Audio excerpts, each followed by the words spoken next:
మీ business ఏదైనా మీ ఊర్లో promotion చేయాలంటే అది సుమన్ టీవీతోనే సాధ్యం. ఇప్పుడే సంప్రదించండి. భద్రాచలం జగదీష్ కాలనీ దగ్గర దేవస్థానం భూమి ఉంది. అంటే గోశాల నిర్మించడానికి అక్కడ దాదాపు 3 సంవత్సరాల క్రితం అక్కడ జగదీష్ కాలనీని ఆనుకొని ఉన్న ఏదైతే చెరువు ఉందో ఆ చెరువుని పూడికి తీయడం వల్ల ఈ రోజున గోదావరి 44 అడుగులకి చేరుకోవడంతో అక్కడికి పూర్తిగా కూడా ఈ వర్షం నీళ్లు చేరుకొని ఆ ఏదైతే కట్ట అక్కడ దేవస్థానం మట్టి పోసిన కట్ట ఉందో ఆ కట్ట పైనుంచి దాదాపు ఈ జగదీష్ కాలనీకి మొత్తం కూడా ఇళ్లలోకి వాటర్ వచ్చే పరిస్థితి నెలకొంది.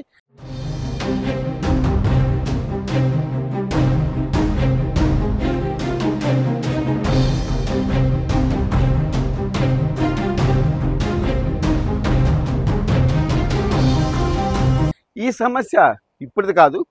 అంటే జగదీష్ కాలనీ వాసులు దాదాపు ఇది కోర్టులో కూడా వేయడం జరిగింది. కోర్టు అప్పుడు మేజిస్ట్రేట్ గారు అక్కడికి సందర్శించి ఆ కరకట్టని అదంతా కూడా సందర్శించి అక్కడ దాదాపు ఈ ఇళ్లలోకి వాటరు వెళ్ళకోకుండా దేవస్థానం అధికారులని ఇక్కడ వాళ్ళకి ఇబ్బంది లేకుండా చూడాలని చెప్పని, అట్లాగే ఇక్కడ వర్షం నీరు నిలబడకోకుండా కూడా ఇక్కడ కాలువ తీయాలని చెప్పని గ్రామ పంచాయతీ అధికారులను కూడా ఆదేశించడం జరిగింది. ఇప్పుడు అది పెను ప్రమాదకరంగా మారడంతో ఇప్పుడు మళ్ళీ తెర మీదకి వచ్చింది. ఇది ఎట్లా ఉంది ఏంటనేది మనం కూడా చూద్దాం పదండి. భద్రాచలం శివారులో ఉన్న జగదీష్ కాలనీకి పొంచి ఉన్న చెరువు నీటి వరద ముంపు.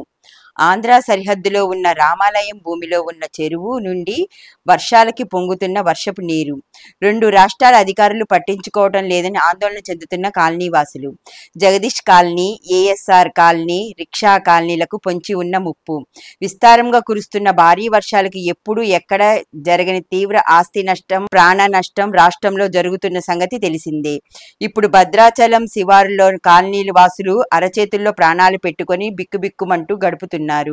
మొన్నటి వరకు ప్రశాంతంగా ఉన్న కాలనీ వాసులు గత వారం రోజులుగా కురుస్తున్న భారీ వర్షాలకు గజగజా వణికిపోతున్నారు. కారణం గోదావరి వరద ముంపును అనుకుంటున్నారేమో.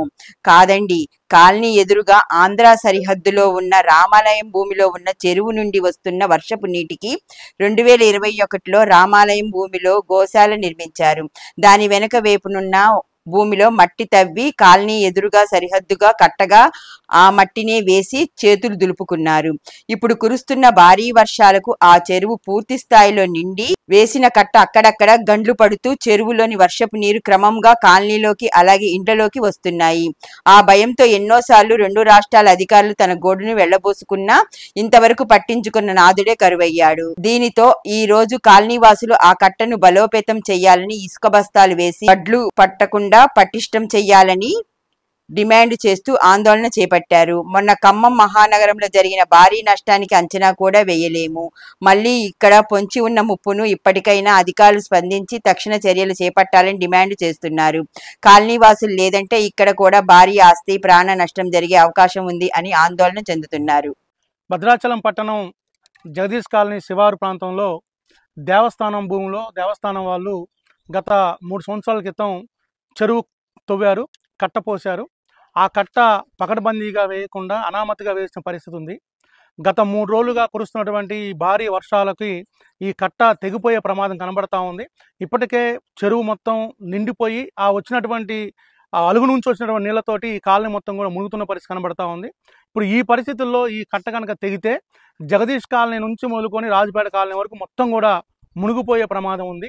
కాబట్టి తక్షణం ఈ చెరువు కట్ట తెగకుండా చర్యలు తీసుకోవాలని సిపిఎం పార్టీ భద్రాచలం పట్టణ కమిటీ తరఫున మేము ప్రభుత్వాన్ని డిమాండ్ చేస్తా ఉన్నాం, అధికారులను కోరుతా ఉన్నాం. అయితే ప్రధానంగా ఏంటంటే ఈ కట్ట పోసేటప్పుడే ఇక్కడ ఉన్నటువంటి కాలనీ పెద్ద మనుషులు వీళ్ళందరూ కూడా అధికారులని అడిగారు, ఎందుకు పోస్తున్నారు ఈ కట్ట అవసరం లేదు కదా, రేపు ఈ కట్ట పోస్తే భవిష్యత్తులో ఏం ప్రమాదం జరిగితే ఈ కాలనీకి నష్టం జరుగుద్దని చెప్పేసి అంటే ఆనాడు దేవస్థానం అధికారులు చెప్పింది ఏంటంటే ఇది మొత్తం కూడా మేము థీమ్ పార్కు ప్రాజెక్ట్ ఒకటి కడతా ఉన్నాము, ఈ కట్టని పటిష్టం చేస్తాం, రివిటిమెంట్ చేస్తాం, ఈ కట్ట మీద కారులు తిరుగుతాయి, బండ్లు తిరుగుతాయి, చెరువులో బ్రహ్మాండంగా బోటు షికారు ఉంటుంది, ఈ మొత్తం అభివృద్ధి జరుగుద్ది అని చెప్పేసి చెప్పారు. కానీ ఇవాళ ఈ కట్టని అభివృద్ధి చేయకపోగా అలాగ వదిలేయటం వల్ల ఇవాళ ఆ కట్ట తెగేటటువంటి పరిస్థితి వచ్చింది. ఈ కట్ట కనుక తెగితే ఇప్పుడు ఈ ప్రాంతం అంతా మునిగే ప్రమాదం ఉంది. ఇప్పుడు టెక్నిక్గా ఏం చెప్తున్నారు, ఆంధ్ర ఈ కట్ట ఉన్నటువంటి ప్రాంతం అంతేమో దేవస్థానం భూమిలో ఉన్నప్పటికీ ఆ దేవస్థానం భూములు ఆంధ్ర భూభాగంలో ఉన్నాయి. ఆంధ్ర అధికారులు పట్టించుకోవట్లేదు. తెలంగాణ దేవస్థానం వాళ్ళకి చెప్తేనేమో అది మరి కేసు ఉంది, అది కొంచెం ఇబ్బంది అవుతుంది అని చెప్పేసి వాళ్ళు చెప్తున్నారు. ఈ రకంగా ఏంటంటే ఇటు ఆంధ్ర అధికారులు పట్టించుకోవడం లేదు, రెండోది ఇటు తెలంగాణ అధికారులు పట్టించుకోవట్లేదు. మొత్తానికైతే ప్రమాదం పొంచి ఉన్నటువంటి పరిస్థితి కనబడతా ఉంది. కాబట్టి తక్షణం అధికారులు, జిల్లా యంత్రాంగం, జిల్లా కలెక్టర్ గారు దీంట్లో జోక్యం చేసుకోవాలి. ఈ మన ఏదైతే ఈ చెరువు కట్ట ఉందో దీన్ని పరిశీలించాలి. ఈ ప్రాంత ప్రజల్ని కాపాడాలి అని మేము సిపిఎం పార్టీగా కోరుతా ఉన్నాం. రాగిచెట్టు బజార్ అండి మాది. మన నైట్ 12 గంటలకు వర్షం వచ్చిందండి. వర్షానికి నీళ్ళు వచ్చి అన్ని తడిసిపోయినాయండి. మాకు అట్లా నీళ్ళల్లో ఉండిపోయినాం. 3 రోజులు బట్టి ఒకటే వర్షం అండి. వర్షం వచ్చినప్పుడల్లా పొలం అంట నడుముల బంట నీళ్ళు వస్తున్నాయి, ఉండటానికి లేదు అసలు, అన్ని తడిసిపోతున్నాయి మా ఇంట్లో. అలాంటి ఇబ్బంది కలుగుతుందండి మాకు ఈ చెరువు వల్ల. గత 3 రోజులుగా కురుస్తున్నటువంటి వర్షాల వల్ల మరి భద్రాచలంలోని 19వ వార్డులో గల జగదీష్ కాలనీ చివరి ప్రాంతం మరి చెరువు కట్ట ఒకటి నిర్మించి ఉన్నది. అది దేవస్థానం భూమిలో ఉంది, అది ఆంధ్ర పరిధిలో ఉంది. మరి పొద్దున్న నుంచి కూడా మా అర్ధరాత్రి కురిసిన వర్షానికి ఈరోజు పొద్దున ఇళ్లలోకి నీళ్ళు రావడం జరిగింది. అనేక ఇల్లులు కూడా ముంపుకు గురై అనేక ఇబ్బందులు పడ్డాము. పొద్దున్న నుంచి చేస్తున్న ఆందోళన వల్ల ఈ యొక్క మీడియా మిత్రుల ద్వారా అధికారులు స్పందించి ఇప్పుడు ఇక్కడికి రావడం జరిగింది. గ్రామ పంచాయతీ ఈఓ గారు, తర్వాత దేవస్థానం ఈఓ గారు, తర్వాత ఇరిగేషన్ డిపార్ట్మెంట్ డిఈ గారు, వీళ్ళందరూ రావడం జరిగింది, పరిశీలించారు. మరి ఇది నిర్మించిన కట్ట మేము ఏదైతే చెప్తున్నామో ఇది నాణ్యతమైనది కాదని, ఇది చాలా ప్రమాదకరంగా పొంచి ఉందని చెప్తున్నాము. ఆ కట్టనే ఇప్పుడు దాన్ని కొంచెం బ్రేక్ చేసి కొంచెం తెంపి ఆ నీరుని వదులుతామని చెప్పిపోయారు. కానీ మధ్యలో కాకుండా ఎటైతే అనుకూలంగా ఉంటుందో నీరు, మరి పోయే రూట్ ఉంటుందో అక్కడ మరి ఆ కట్టని తెంపి నీరు పోయే మార్గం చూసి శాశ్వత పరిష్కారం కూడా చూపించాలని మేము కాలనీ వాసులుగా కోరుకుంటున్నాం. 20 సంవత్సరాలుగా ఏర్పడడం జరిగిందండి. దానికి ఆనుకుని ఒక రోడ్డు ఉంటుందండి. అటువైపు వెళ్తే ఆంధ్ర తెలంగాణ బోర్డర్ అండి. దీని ఎండోమెంట్ ల్యాండ్ 8,800 ఎకరాలు మన రాముల వారికి సంబంధించిన భూమి ఇక్కడ ఉండడం జరిగిందండి.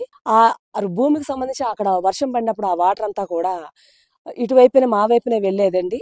దానికి అడ్డుకట్టగా దేవస్థానం వాళ్ళు ఒక చెరువును తవ్వించడం జరిగింది గత 3 సంవత్సరాల క్రితము. అడ్డుకట్టేయడం వల్ల ఈ 8,800 ఎకరాల్లో పడినటువంటి వాటర్ అంతా కూడా ఆ చెరువులో స్టోరేజ్ అవ్వడం జరిగిందండి. ఈ స్టోరేజ్ అయినప్పుడు ఇక్కడ ఎటువంటి నాణ్యత పరిమితులు లేకుండా ఎండోమెంట్ వాళ్ళు నాసిరకంగా మట్టితో మాత్రమే నిర్మాణం చేసినటువంటి కరకట్ట ఇక్కడ ఉండడం జరిగింది. ఈ ఒక్కసారే ఈ వాటర్ ఫ్లో అయినప్పుడు ఈ కరకట్ట పలు చోట్ల లీకేజ్ అవడము, 2-3 చోట్ల గండి కొట్టేయడము జరిగింది. ఈ ఒక్కసారే గండి కొట్టేయనప్పుడు, ఒక చెరువుకి గండి కొట్టినప్పుడు దాదాపు 200 నుంచి 300 ఇళ్ళు కొట్టుకుపోయే పరిస్థితి బాగా ఉంటదండి. అదే ఒక రోజు మొన్న రాత్రి బాగా పడినటువంటి విపరీతమైన వర్షం కారణంగా రాత్రి 12 గంటలకి కొట్టుకుపోవడం జరిగిందండి. కొట్టుకుపోయినప్పుడు నేను ఎవరికి కాల్ చేయాలో అర్థం కాక 100కి డైల్ చేయడం జరిగింది. బ్లూ కోట్ వాళ్ళు వచ్చారు. అప్పుడే గ్రామ పంచాయతీ వారు, ఏఎస్పీ గారు, సిఏ గారు అందరూ స్పందించారు. కానీ టెంపుల్కి సంబంధించినటువంటి ఈఓ గారు ఇప్పటికీ స్పందించలేదండి. ఇప్పటి వరకు రాలేదండి. ఏం చేయాలో మాకు అర్థం కాలేదండి. నేను ఒక అడ్వకేట్నండి. భద్రాచలం కోర్టులో దీని మీద ఆల్రెడీ పిఎస్సి కేసు నడుస్తుందండి. ఈ క్రమంలో మా జడ్జి గారికి చెప్పడం జరిగింది.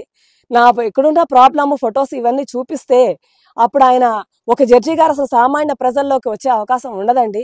అయినా సరే ఆయన చాలా చొరవ తీసుకుని మా కాలనీ వాసులు పలుసార్లు ఈ ప్రాబ్లం వల్ల కోర్టుకు రావడం వల్ల వాళ్ళ మీద ఉన్న సమస్యను పరిష్కరిందాం, నేను కూడా ఒకసారి వెళ్ళి క్షుణ్ణంగా చూసొద్దామన్న నిమిత్తంలో జడ్జి గారు కూడా, Bhadrachalam judicial magistrate court judge గారు ఎం వెంకటేశ్వర గారు రావడం జరిగిందండి. వారు వస్తూ కూడానే దీని సమస్య ఎవరితో ఉందా అని తెలుసుకుని ఎండోమెంట్ డిపార్ట్మెంట్ వాళ్ళని, గ్రామ పంచాయతీ డిపార్ట్మెంట్ వారిని, పోలీసు వారిని వెంట పెట్టుకోవడం రావడం జరిగిందండి. అందులో భాగంగానే అక్కడ చెత్త పేరుకుపోవడం ఉండడం వల్ల ఒక చోట వెంటనే గ్రామ పంచాయతీ ఈఓ గారికి చెప్పడం జరిగింది. ఆయన ఆదేశాల మేరకు అక్కడ గండి కొట్టడం జరిగింది. దానివల్ల రాత్రి పడిన వర్షానికి కొంచెం మాకు ముంపు తగ్గిందండి. అయినప్పటికీ ఎండోమెంట్ డిపార్ట్మెంట్ వారు ఇంతవరకు రావడం జరగలేదండి. ఎందుకు రాలేదా అని మేము పరిశీలిస్తే హుండీ లెక్కల్లో ఈఓ గారు బిజీగా ఉన్నారంట. భద్రాచలం మేజిస్ట్రేటు ఆదేశాల ప్రకారం దేవస్థానం అధికారులైనా, గ్రామ పంచాయతీ అధికారులైనా నడుచుకోవాల్సిన ధర్మం ఉంది కాబట్టి ఈ జగదీష్ కాలనీ వాసులకి ఎటువంటి ఇబ్బంది జరగకోకుండా ఇక్కడ ఏర్పాట్లు చేయాలి. అంటే ఏమీ లేకుండా, అంటే దాదాపు 2 అడుగులు ఇసుక బస్తాలు వేసినా కూడా వేసిన కట్టమే నుంచి వాటరు కాలనీలోకి రాదు. కాబట్టి తగు చర్యలు తీసుకోవాలి, మేజిస్ట్రేట్ ఆదేశాలు పాటించాలని చెప్పని జగదీష్ కాలనీ వాసులు అట్లాగే సిపిఎం నాయకులు కూడా కోరుకుంటున్నారు. కెమెరామెన్ బాలసూర్యతో నాగరాజ్, సుమన్ టీవీ, భద్రాచలం.